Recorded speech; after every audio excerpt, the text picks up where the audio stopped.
first commencement marks a transition to a new, exciting, and perhaps nerve-wracking new phase of your lives. For the past 2 or 3 years, or even 5 for our PhD students, Anderson has been your home. Please know that it will always be your home, and we hope you come back to that home. You've shared in a very special opportunity to learn, to grow, and you've experienced a lot while at Anderson, an opportunity made even more exceptional because of all that this university and this school represent. But your experience was transformational also because of what you, each of you, contributed and made of your experience here. Every Anderson class is, of course, different, yet there are some collective values that bind each Anderson class and really all of us here together. With your intelligence, your passionate dedication, and with the caring that all of you in the class of 2018 have extended to your classmates and across our communities, you've exemplified and embodied your values, our values, of sharing success, thinking fearlessly, and driving change. Sharing success, as those of you who have spent time here already know, is what truly sets us apart. For those of you in the audience, let me assure you that sharing success at Anderson doesn't mean steering clear of ambition. We're an ambitious bunch here, as you might expect in a group with such talent. At Anderson, we do compete. We do try hard to win, and we like to win.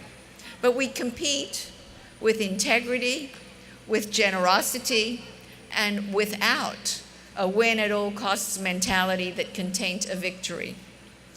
Anderson's spirit of sharing success and collaboration has fostered some remarkable initiatives for our graduating classes, including a social impact week that is a growing passion for our entire student body, a Velocity Women's Leadership Summit, an awareness week that showcased Anderson's inclusivity and diversity, CES at Anderson Week highlighting the ubiquitous role of technology in business, field study projects that benefited community organizations in dire need here in our backyard in Los Angeles and around the world, and some terrific conferences on entrepreneurship, healthcare, private equity, big data, digital media, sports, entertainment, energy, Latin America, and Greater China.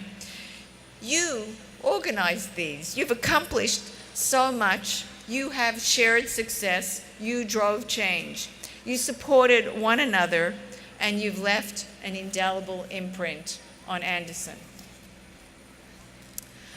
Like you, I've been thinking about this day for a little while now, and maybe with something of the same mix of excitement and nervousness that I suspect many of you are feeling.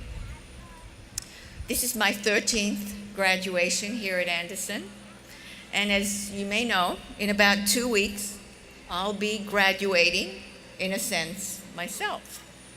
So I've been doing some reflecting, as one does, on the brink of a new, at times, scary chapter.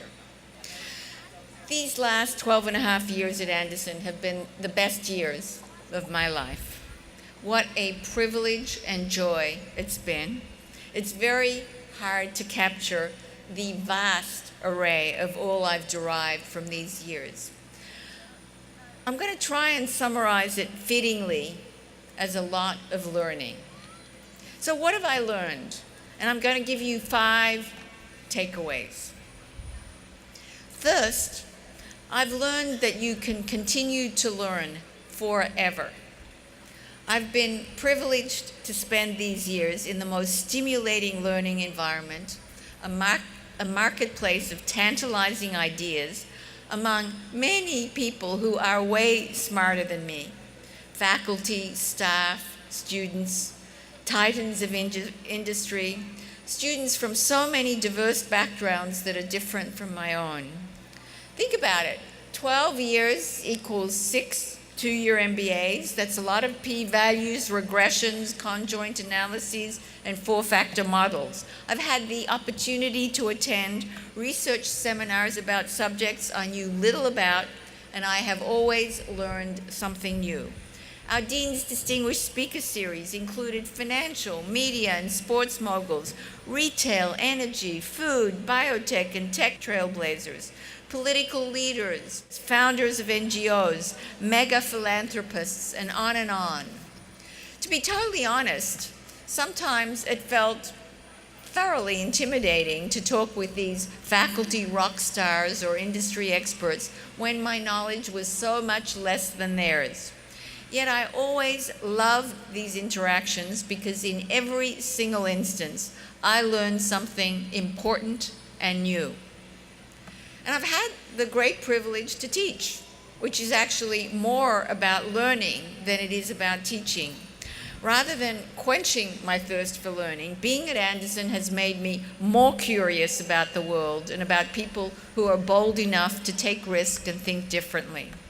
I've realized again and again how much I have yet to learn and how much better I am when I open myself up to others. That experience has been really exciting for me, and I wish the same for you, to continue always to be curious, to seek out the unfamiliar, and to keep learning. Second, I've learned that people are dealt very different lots in life. It is a matter of luck that certain gifts are handed only to some. Frankly, it's often very unfair, and we cannot equate deservedness with luck. There's nothing that's deserved about being lucky or unlucky. So the conclusion I've come to, and what I've learned from many others, including from our speaker today, Bill Anderson and his family, is this: it's our duty, those of us who were born lucky, to give opportunity to others, to those who are less lucky. I've seen that spirit of giving in many of you, and I've learned with pride that that's this special gift of Anderson and of UCLA as a public university. Many of you have used your own personal story or that of a friend as a springboard into purpose, helping hungry or abused individuals, or families who've fallen into homelessness, or individuals racked with illness, or people who are seeking recovery after a life failure. I've seen you apply your considerable gifts to create opportunity where luck was missing. I've learned a lot from you and know also that each of us can do more. We all have angels within us.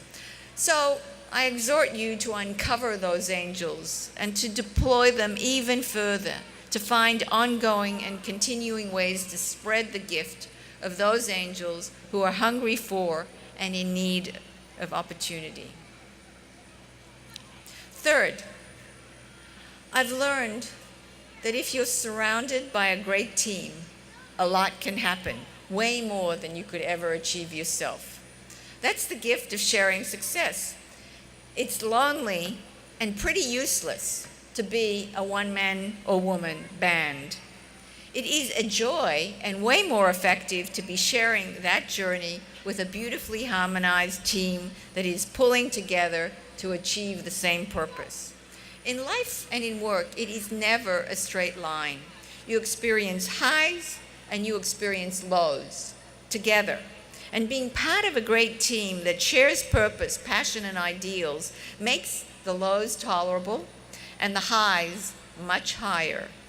It's a privilege to lead a great team, and I've had that privilege. And perhaps the most important lesson for those of us who get that privilege is to get out of the team's way. It will achieve far more than you ever imagined if you allow the team to unleash its power. Fourth, I have learned that if you're immersed in a cause and in a community that inspires you, work isn't work. It's a calling.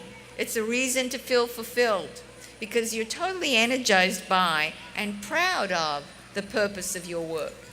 I couldn't be more proud or fulfilled or energized by what we do at Anderson at UCLA.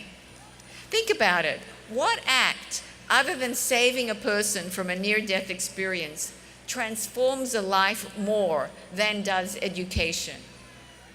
That gift of education changes the way we look at the world, at ourselves. It transforms the way we engage in society. It enriches our capacity to live a life worth living as family members, as enlightened citizens, and as people who feel fulfilled in their daily work. That's the gift of education, and I am so lucky to be a part of it. I have passion for this avocation, and for me, it is not work. So I wish upon you to find your passion, to find your purpose, and to carve out your life's work around it so that it doesn't feel like work. And finally, what I've learned is that the best advice I can give you is to be yourselves, to be your authentic selves, not a copy of someone else, to flesh out the seeds of who you are already. Don't worry about what you think you're supposed to be. Be you. I say that because I've gotten to know so many of you, to really like and respect you as people, to marvel at your ambitions as professionals who are hungry to succeed, to admire your passions as change agents who are hell-bent on making our communities more fair, more humane, more in touch, and more sustainable everywhere. So, here's my takeaways. Keep learning, spread the angels within you, hitch your wagon to a great team, find work that isn't work, and be you. At UCLA, we're optimists, and I'm an enthusiastic optimist observing you and what you'll be and what you'll achieve. I thank everyone, for the privilege of the many lessons I've learned, and to each of you, our graduates, for giving me, all of us, so many reasons to cheer for the future. I plan on staying connected forever to Anderson and UCLA, and I hope that each of you will do the same, stay connected forever. Thank you. Go Anderson and go Bruins.